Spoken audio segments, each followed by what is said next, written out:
Namaste students. दूसरा video I JVN doctor Narendra Singh Shekhawat, assistant professor department of शल्य तंत्र, faculty of Ayurvedic Science, Jyoti Vidyapith Women's University, Jaipur. In previous class, we discussed about spleen fracture causes, etiology, pathophysiology, sign and symptoms. Now, in today's class, we will discuss about investigation techniques, diagnostic tools, and management of spleen fracture. Investigations. Let's begin with investigations. Ultrasonography of abdomen is the investigation of choice as it is quicker, cheaper, and non-invasive.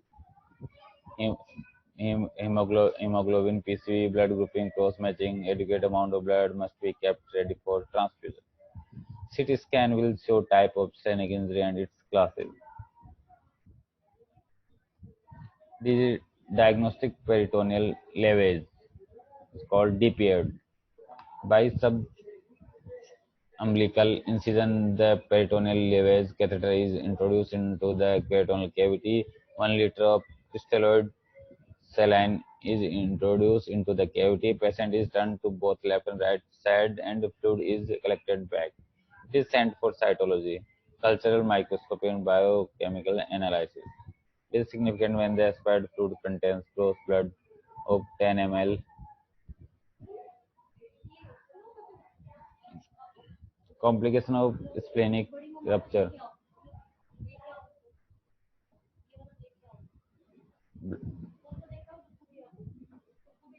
Blood loss, disseminated intravascular coagulation is called DIC. Sepsis, splenic artery pseudoaneurysm, splenic arteriovenous fistula, problems associated in the lack of pancreas. Treatment. Initial management central venous line is called for perfusion and monitoring. Transfusion of blood as needed. Antibiotic coverage, urinary catheterization, nasogastric tube aspiration. Surgical management, emergency splenectomy and partial splenectomy.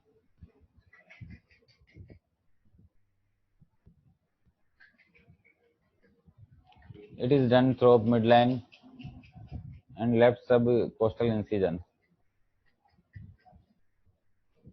Thoracoabdominal extension of incision may be needed for rapid control of bleeding for injury to a large tropical spleen with severe bleeding. Other associated injuries should be looked for and dealt with. Partial splenectomy, it can be done by retaining either of the upper or lower polar branches of the splenic artery.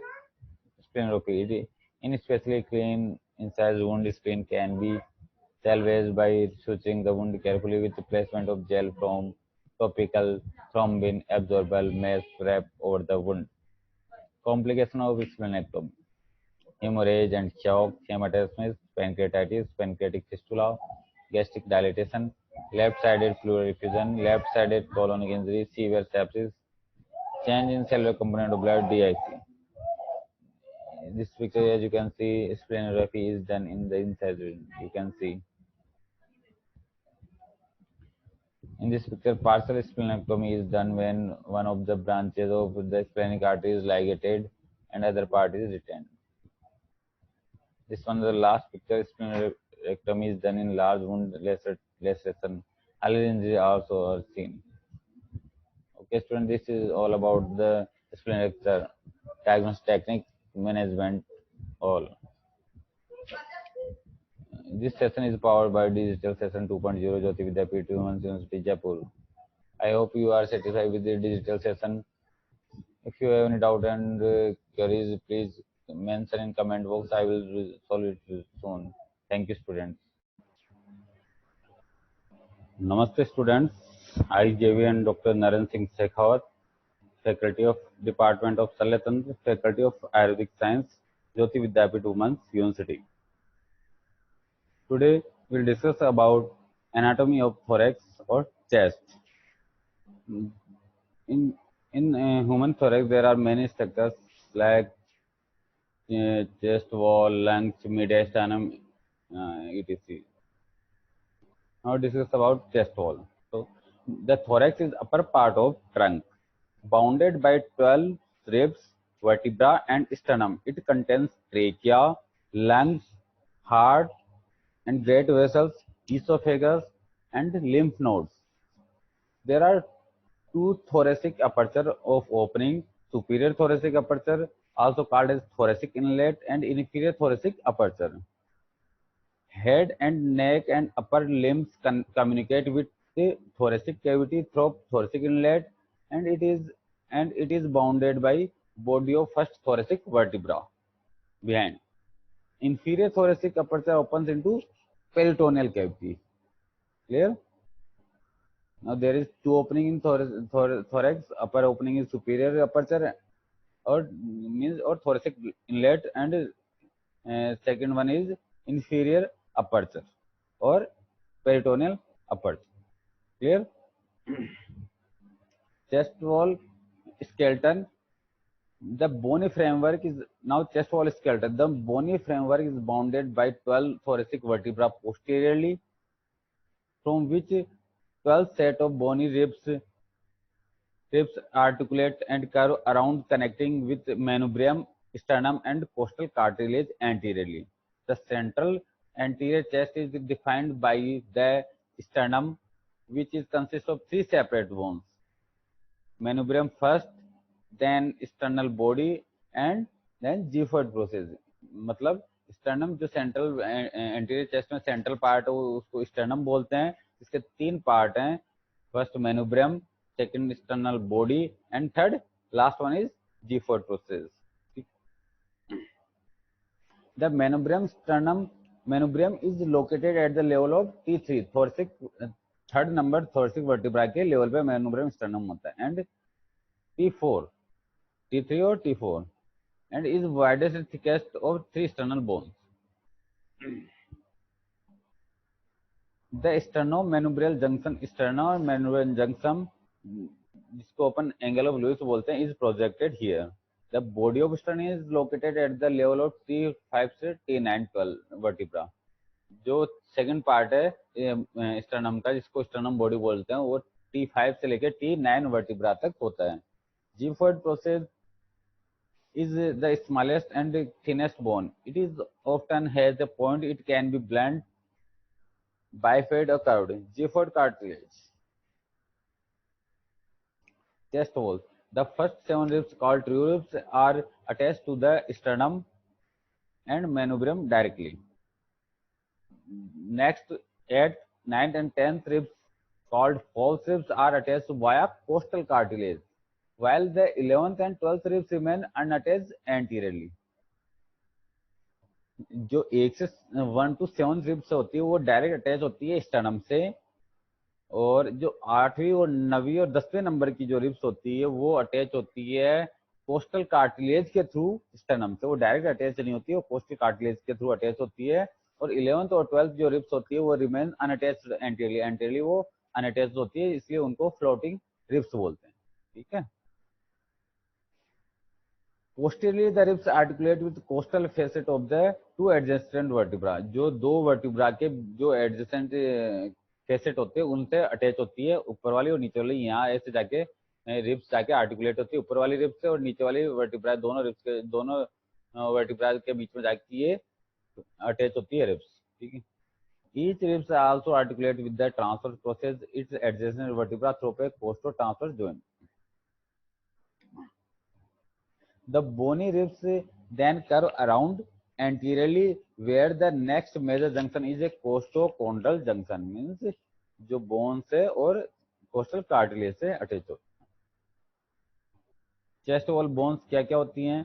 1 से लेके 7 तक जो ribs होते हैं उनको true ribs बोलते हैं, जिनको वर्टिब्रो स्टर्नल रिब्स भी बोलते हैं. 8th, 9th और 10th रिब्स होती है उनको वर्टिब्रो कॉन्डल रिब्स बोलते हैं. 11th और 12th रिब्स होती है उसको फ्लोटिंग रिब्स बोलते हैं.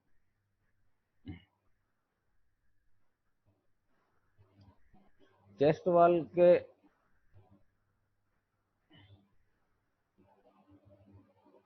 चेस्ट वॉल में जो मसल्स होती है, अब उनको discuss about muscles of chest wall. जो चेस्ट वॉल होती है उसमें कौन कौन सी मसल्स होती है उनको अपन अब डिस्कस करते हैं. ठीक है. तो मसल्स होती है intercostal muscles, pectoralis major or pectoralis minor muscles, serratus anterior muscles, rectus abdominis muscles, external or internal oblique muscles, transverse thoracic and transverse abdominal muscles. These are the muscles of chest wall. This one is pectoralis major and pectoralis minor muscles. There is serratus anterior muscles. This one is the rectus abdominis muscles. Clear?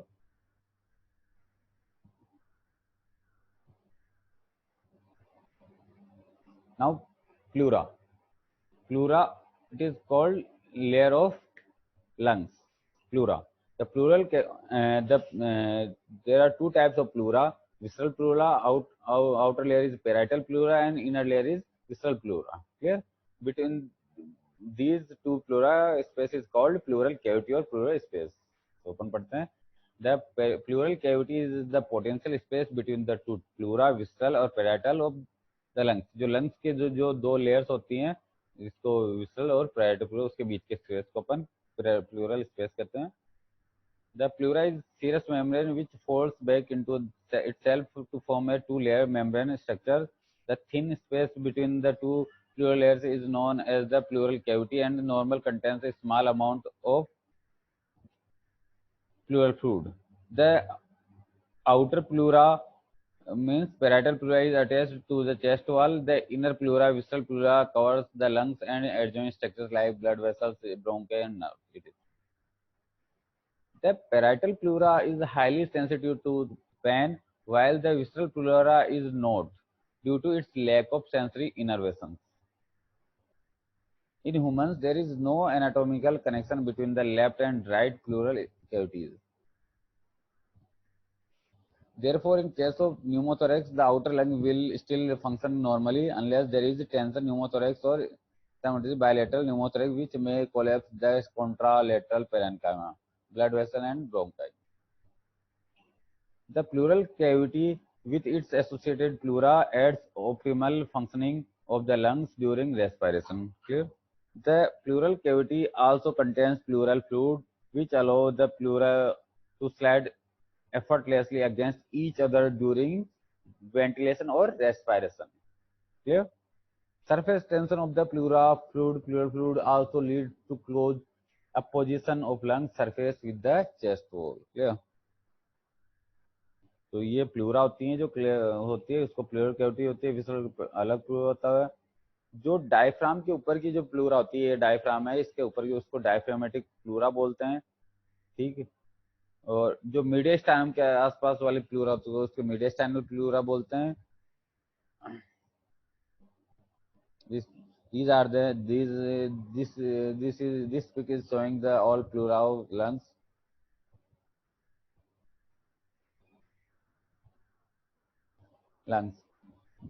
Now we will discuss about lungs. Two lungs, right and left lungs. Right lungs is bigger in size. 3 lobes in right lungs, upper, middle, and lower lobes, and 2 lobes in left lung is upper and lower lobe. Clear?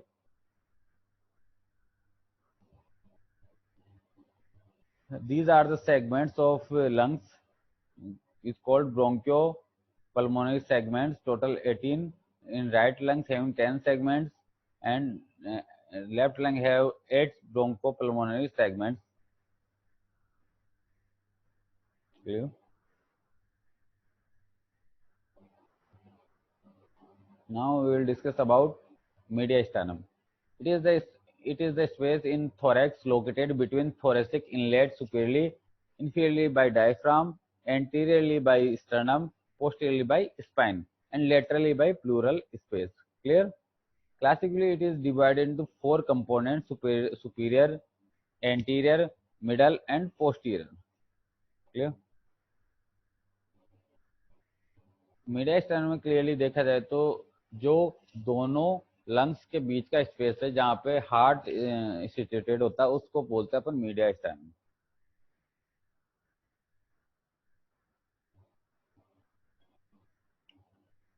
Boundaries of mediastinum anteriorly sternum होता है, posteriorly vertebral column होता है, superiorly thoracic inlet होता है, inferiorly diaphragm होता है. Clear?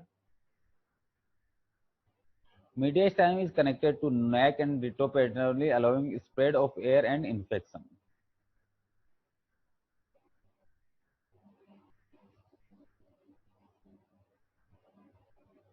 Mediastinal contents of mediastinum.